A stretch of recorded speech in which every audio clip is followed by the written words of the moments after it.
And we're back once again with the Renegade Master for the conclusion of Scion 2nd Edition. Well, this actual play anyway. So for anyone listening to this on the podcast, I don't know whether I'll edit this bit out or not, but just to recap what happened. Server issues. And so we're back. And we had last left our Scions as they had passed over Poseidon's necklace, or a necklace belonging to Poseidon, to his daughter, Angel Deutscher. And she explained to them that Oscar would probably show up again. Gross. Yeah. Thanks, I hate it. Yeah, thanks, I hate it. That's the kind of thing he does. And she explained that they were more connected to everything that was going on than they probably thought. And Kian did not believe her. He was like, no. Mm-mm. It's fine. For the record, we did some really great role playing for about 3 minutes before I looked up and went, oh shit, we're off the air. Yeah. This time missing episodes happen. Mm-hmm. And so as Kian and Faye went back to tend to their friend who was bound to the ironing board, Angel was leaving, and despite the young man's ill health, she leaned over and said that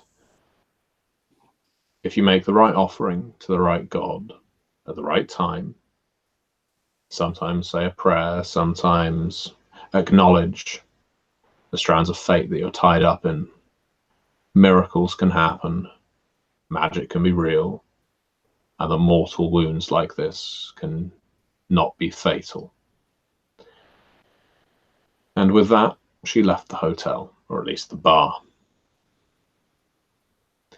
And for the next few minutes, the storm continued unabated.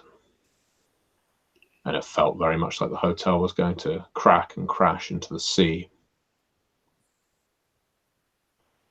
But then, with a roar, the sea started drawing back.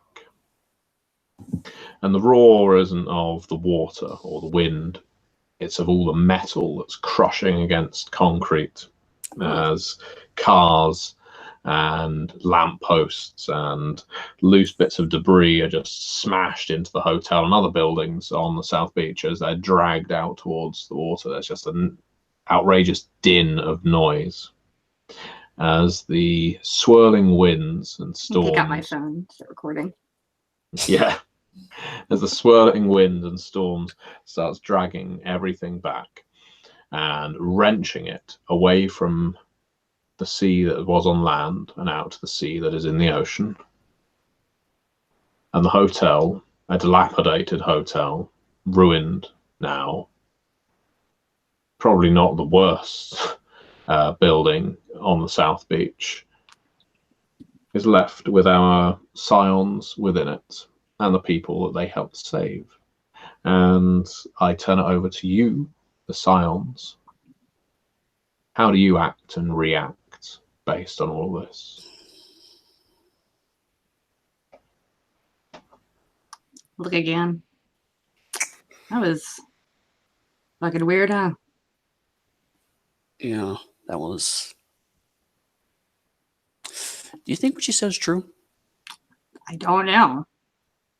My mom died when I was a kid. My dad said. I hadn't talked to him in a while. Yeah. But I actually never knew her. Yeah. I never really knew my father either. That's something to think about. You could go harass my dad at some point. But we probably go check on the people on the roof. And also try to get these people out of here. Yeah, let's do that. So we always talk about this later. Mm-hmm. I'm gonna make sure he has my number in case we get separated. In the next little bit here. Beep, beep, beep, beep. Beep, beep, beep, beep. Where most people would depart from a disaster area like this, get as far away as possible, try and return to a semblance of normality. Yeah, as you've just suggested, the two of you stick around, trying to make sure that anyone who is left in the building is safe, anyone who can be saved, anyone who hadn't been found yet gets discovered. You are, to be a bit poetic about the entire thing, heroes of the night. And whether that implies a divine lineage or just being a virtuous human being doesn't really matter. There's a lot of people that are very grateful to you. There's a lot of people that have taken notice of you and the actions you've taken. And what that amounts to is a feeling that each of you feels. You both feel something a lot stronger beating inside you now after tonight's events. A connection. And right now it feels like it's a bond with each other. You know that whether you meet up with Angel Deutscher again or this reprobate called Oscar, the two of you will be in each other's company probably very soon. For many adventures to come.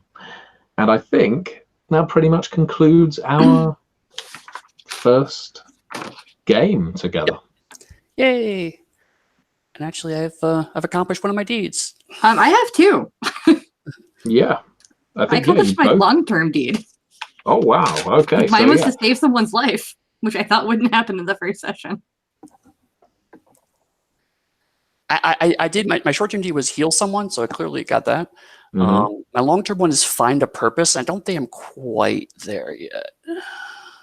I'll probably just have to up it a little bit. Yeah.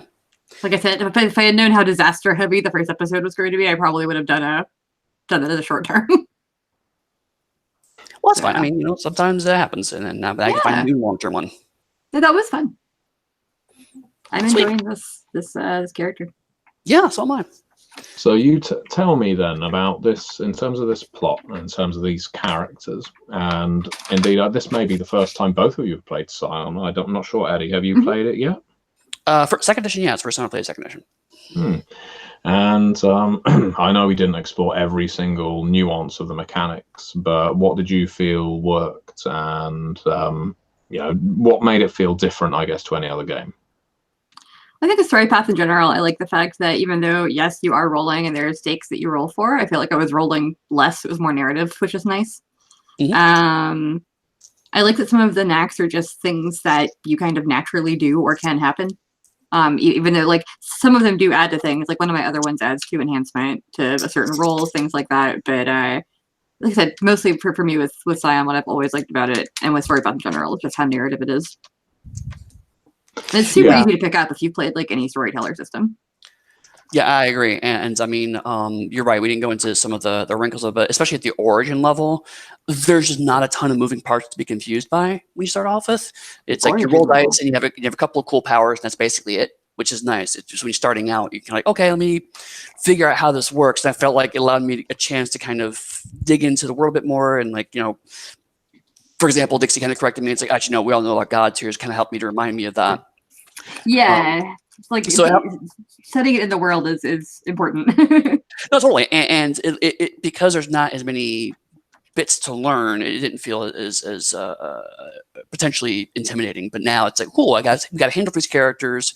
Now, like we actually, when the feed was off, Dixie and I were kind of chatting about, things we could pick up with when we go up to hero with experience points, because now we're finding, there's things we do with the character, and also we had the option of tweaking them in the rules, moving dots around. So, although I will say that when you said there was an Irish woman named Eileen, and she was the one who I saved, I was like, did I just save Eileen Bran,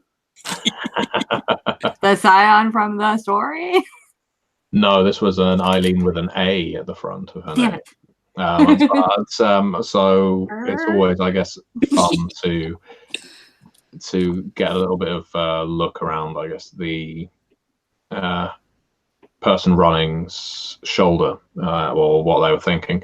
Initially, she was... Lost him again? Oh no. Oh no. Maybe he just froze for a second. No. Yeah, I think we're done. I don't know how to turn it off. Only Matthew can do that. So it's live forever. Everyone, welcome to my life. Yeah, as soon as I go to my other job in a couple hours here, you can just look at my empty bookshelf as it slowly gets darker. Bookshelf watch. Occasionally, you know, Bebop will go by. Yeah, Rocky likes to sleep in my chair when I'm not here, so.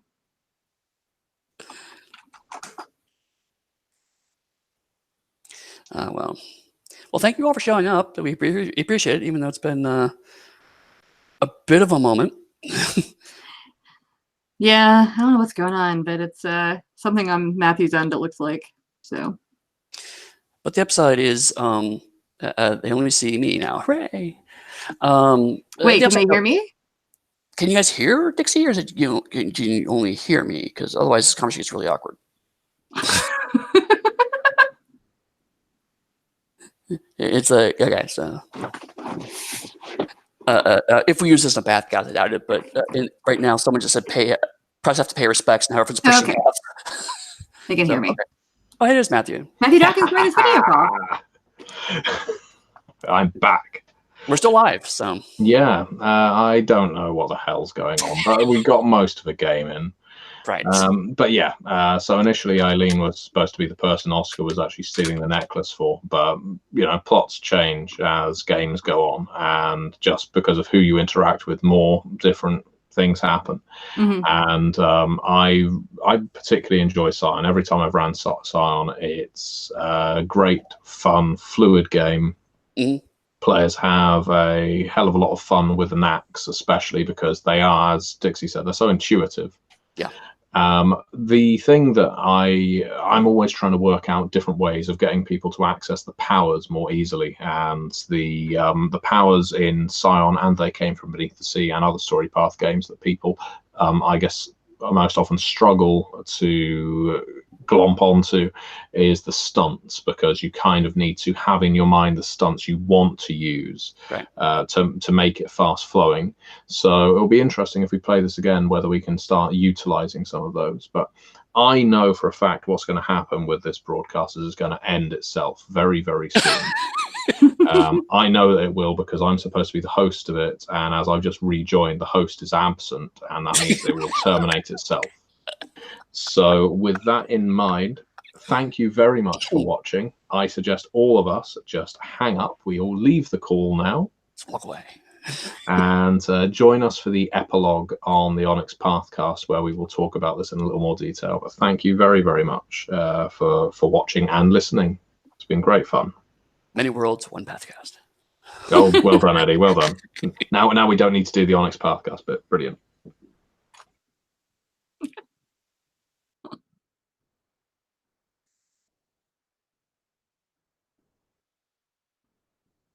It says I'm still alive. It says I'm still alive in the corner. If I'm still alive in the corner, then hello. If I'm not, then I'm just talking to myself. Yeah. Bye, guys.